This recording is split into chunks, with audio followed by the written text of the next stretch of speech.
Janek, mina tahan sinu käest sinu arvamust küsida ühe viimasel ajal järjest teravamaks muutuva teema kohta ja see on nimelt siis müügiinimeste töö piiramine erineval moel. Müügimeilide saatmisega on juba nagu on, et me ei tohi seda teha valimatult kindlasti mitte ja nüüd siis sama lugu tundub olevat ka telefonikõnedega ehk müügikõnedega. Mis sinu arvamus on? Miks see nii suur probleem on üldse turul ja mis siis peaks tegema? Keelama, lubama? Ega mulle ei meeldi, kui mulle ülearu palju helistatakse. See oleks nagu sissejuhatav mõte. Aga tegelikult ma arvan, et kuna ma olen liberaal, siis minu arvates kõik võivad helistada nii palju kui tahavad. Ja turg paneb selle tegelikult väga hästi paika. Kui inimesed ei ole sellest nii-öelda müügikõnedest huvitatud, siis nad ei reageeri sellele ja keegi ei ole neid nõus kinni maksma. Et selles mõttes, et kui keegi inimene kogu aeg hommikust õhtuni helistab kuskile, talle tasu selle eest ei maksta, ehk siis kaupa müüa ei suuda, siis tulemuseks on, et neid kõnesid varsti pole. See kunstlik reguleerimine, mida meil on vist tekkinud Riigikogus ja paljudel poliitikutel selline idee puudus, neil ei ole ühtegi mõtet enam, mida veel võiks reguleerida, mis seadust võiks veel välja mõelda. Et minu arvates piisaks ikkagi juristina, ma ütleks, et põhiseadusest, et sellest aitab, et tegelikult rohkem pole vaja, et ülejäänud on juba kõik selline nagu kunstliku elukorralduse loomine. See on nagu ettevõtetes, et teeme erinevad sisekorra eeskirjad, millest keegi tegelikult kinni ei pea. Ja kui siis keegi kuskil eksib, keda me meelega tahame nurka suruda, siis me hakkame talle väänama, ütleme, näed, sa jäid hiljaks, näed, sa tegid seda, eks ole. Sellest tegelikult mingit kasu pole.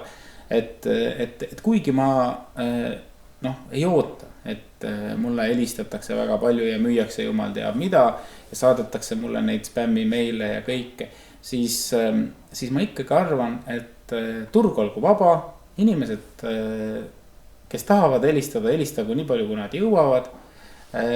Sellepärast, et siis kui nemad saavad sellega töö, siis see on ju tegelikult tore. Keegi saab müüa oma kaupa ja miks ma ütleme riigi või seadusandja esindajana suudan arvata, et mõni reklaam või reklaamitegevus on kuidagi intelligentse. Näiteks, et kui ma panen telesse, näiteks mind kohutavalt häirivad kõik telereklaamid.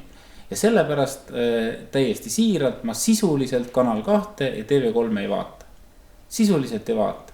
Et mitte sellepärast, et mulle reklaamid ei meeldiks. Reklaamid meeldivad mulle väga. Mina näiteks ei lähe kunagi,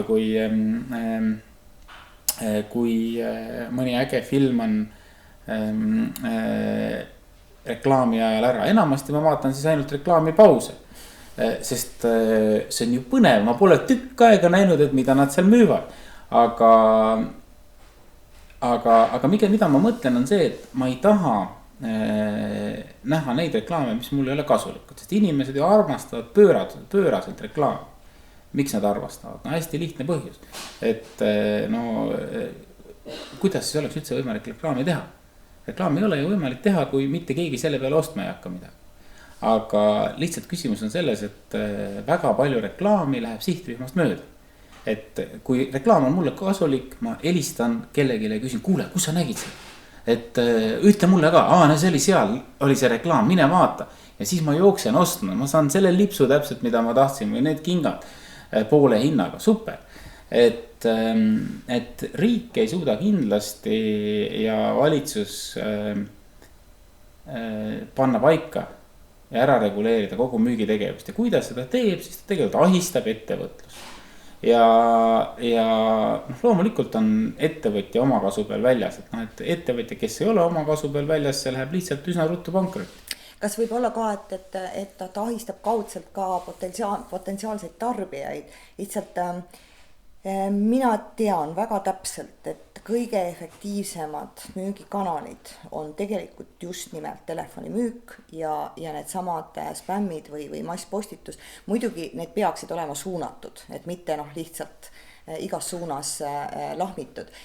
Nad on selgelt kõige efektiivsemad ja nüüd, kui ma toon sulle näiteks olukorra, et ma saadan välja 100 pakkumist ja nendest tuleb üks vihane vastus, et miks sa mind tüütad, siis ja ostavad näiteks 15, siis seda mitte tehes ma jätaksin need 15 ilma võimalusest saada midagi, nad tahavad, eks ju. Täpselt ja kui müük oleks väga täpselt suunatud kindlale sihtrühmale, siis jääks väga palju osa müügist tegemata.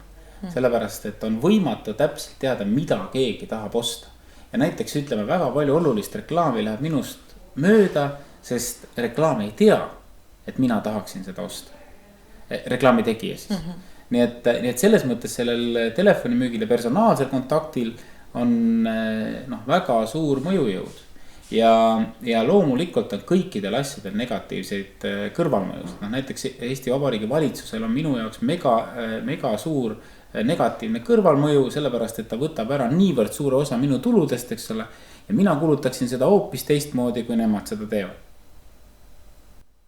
Ja veel üks täpsustav küsimus siin, et mis sa arvad, miks inimesed ikkagi reageerivad nii valuliselt vahel, et nad võtavad kätte ja sõimavad selle vaese telefoni müüja läbi või siis kirjutavad pool lehekülge roppusi vastuseks ühele suhteliselt neutraalsele meilile, mida sa ei pea ju avama, eks ju. Miks see nii on? No Eesti ühiskonnas on 1% skisofreenikuid, vaimselt haigeid inimesi. Ja kui me võtame mis iganes sotsiaalse grupi, siis kui 100 meilile, mida sa saadad, tuleb üks selline täiesti ebaadekvaatne tagasiside, siis see on paratamatu ja normaalne. Ja tegelikult võib seda ka rohkem tulla, et ei saa eeldada, et ükskõik mida ma teen, ma meeldin kõigile, kõik armastavad mind. Et see on võimalik võib-olla Põhja-Koreas, aga Eesti Vabariigis mitte. Ja sellepärast mina arvan, et tuleb elada rahulikult, suhtuda negatiivsesse tagasisidesse täiesti rahulikult. Loomulikult sa pead suutma hinnata, et kui sa saad negatiivset tagasisidet mitte 1%, 3%, vaid sa saad 50%, siis sa oled millegi vastu tõsiselt eksi. Sest ma arvan niimoodi, et kui see negatiivse tagasiside hulk on alla 3%, siis ei ole midagi väga hullu. Kui see on alla 10%, siis on kõik väga hästi.